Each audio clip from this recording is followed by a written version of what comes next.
Bismillahirrahmanirrahim. Assalamu alaikum dear students. Here is Sadia Naseem, your science teacher from Beria Foundation College, Nusheru School. Students, we were reading chapter number 7, Matter and Water Cycle. In this chapter, we learned about 3 states of matter. What are 3 states of matter? Solid, liquid and gas. I told you the properties of these 3 states of matter. Solid है 2 main properties, definite shape and definite volume. Solid का क्या होता है? एक fixed shape होती है और fix volume होता है जो चेंज नहीं होता है. Then come to the liquid. Liquid has a definite volume but no definite shape. It change the shape according to the container. जिस कंटेनर में जिस चीज़ में आप उस लिक्विड को डालेंगे उसी की शेप गेन कर लेगा.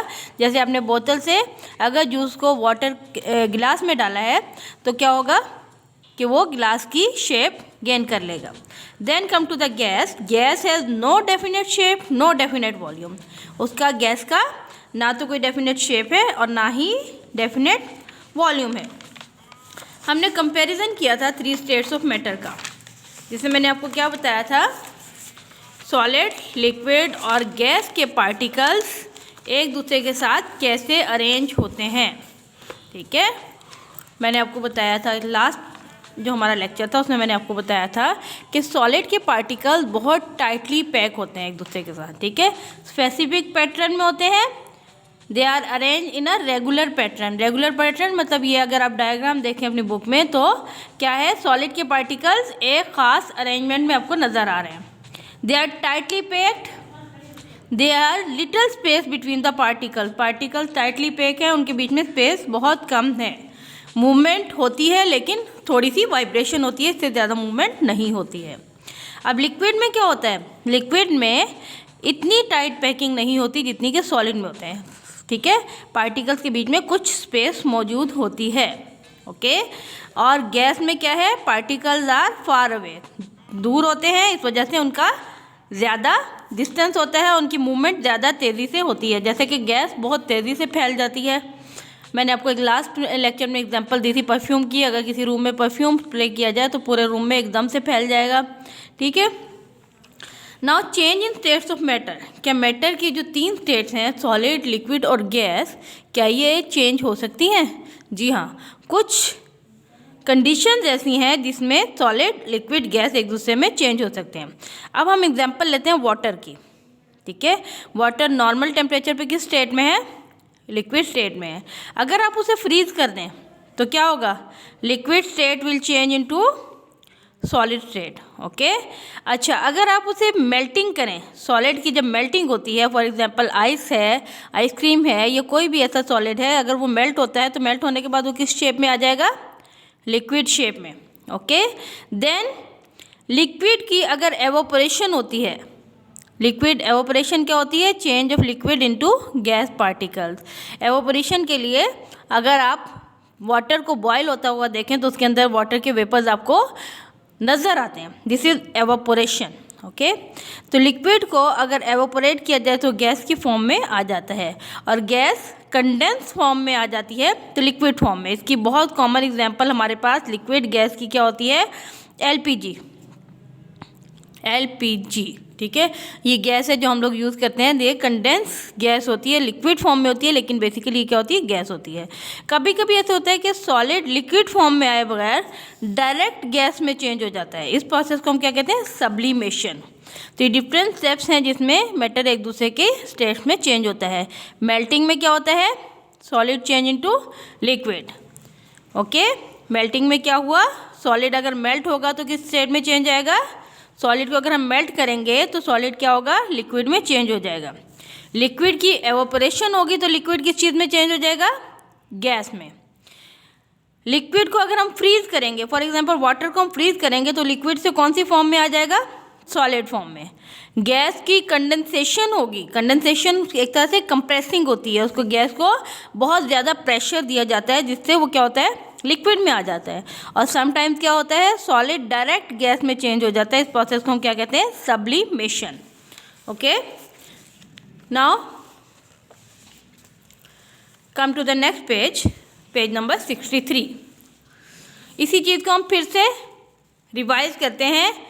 अगर solid to liquid gas change आएगी मैटर में तो ये क्या है, मेल्टिंग। मेल्ट होता है तो क्या होता है, आइस की एग्जांपल रखिएगा अपने माइंड में, आइस या आइसक्रीम जब वो मेल्ट होगी तो वो सॉलिड से किस स्टेट में चेंज आ रही है, लिक्विड में।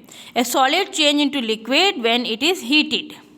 सॉलिड का जब टेम्परेचर दिया जाता है, हीट मिलती है उसे, तो वो लिक्विड में चेंज हो जाती है। This is called the melting. Okay, एक आइस क्यूब है, उसको आप फ्रीज़र से निकाल के गर्मी के मौसम में बाहर रखें तो भी गर्मी मिलती है इसको। अगर आप इसे डायरेक्ट हीट दें तो भी इसको हीट मिलती है। तो हीट के रिजल्ट में क्या होगा, सॉलिड किस चीज़ में चेंज हो जाएगा, लिक्विड में। For example ice change into water when you take it out of the freezer. ठीक है, सॉलिड को आपने एनर्जी दी तो वो लिक्विड में चेंज हो गया, इसे क्या कहते हैं, melting. Then liquid to solid, इसमें क्या होगा, फ्रीजिंग हो रही है। अब वाटर को फ्रीज़र में रखें तो सॉलिड में चेंज हो जाएगा। अब एनर्जी आप उसे दे रहे हैं, क्या आप उसे हीट दे रहे हैं, जी नहीं, आप उस सॉलिड से हीट निकाल रहे हैं। Liquid change into solid when it is cooled, आप उसे क्या कर रहे हैं, कूल कर रहे हैं। फ्रीज़र में कूलिंग होती है, this is called the freezing.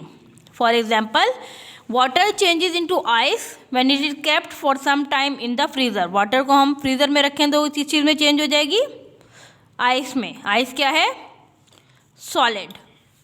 Now gas to liquid, gas liquid में कैसे चेंज होगा, gas change into liquid if it is cooled.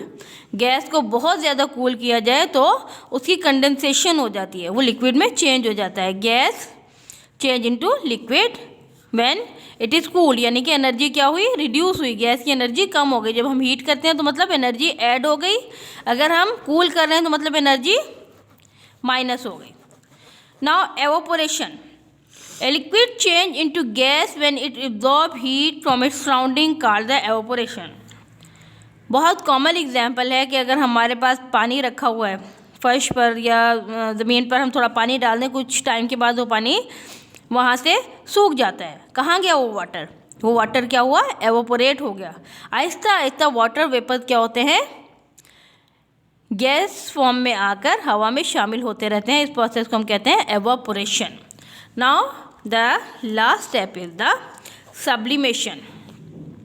When a solid change into gas without becoming liquid first, this is called the sublimation. कभी कभी क्या होता है, solid direct किस चीज़ में चेंज हो गया, गैस में, this is known as sublimation. ये 4 स्टेट्स ऑफ मैटर चेंजेस के हैं। आपको क्या करना है, होमवर्क आपका, आपको इनकी अच्छे तरीके से रीडिंग करनी है। रीडिंग करने के बाद एक क्वेश्चन हम लोग ऑलरेडी फेयर कर चुके हैं, आप लोगों ने फेयर करके पिक्चर्स भी भेजी थी। आपको ये 3 डायग्राम्स 1, 2, 3 और एक ये नंबर 4, ये आपको इंटरलीफ पेज पर बनानी है। बुक पेज 62 पर जो डायग्राम्स हैं वो आपको आपके इंटरलीफ पेज पर बनानी है, जैसे मैंने ये बनाया है, सॉलिड, लिक्विड एंड गैस। आप अपनी मर्ज़ी से कलर कर सकते हैं, अपनी मर्ज़ी से डायग्राम को मज़ीद खूबसूरत बना सकते हैं। ये डायग्राम्स आपको इंटरलीफ पेज पर खुद ड्रा करनी है, पेस्टिंग नहीं करनी है। ओके, खुद ड्रा कीजिएगा, बहुत नीट क्लीन ड्रा कीजिएगा और रीडिंग कीजिएगा अच्छे तरीके से, ताकि आपको पता चल सके कि सॉलिड, लिक्विड और गैस कैसे एक दूसरे के साथ इंटरचेंज हो सकते हैं। ओके, थैंक यू, अल्लाह हाफिज़।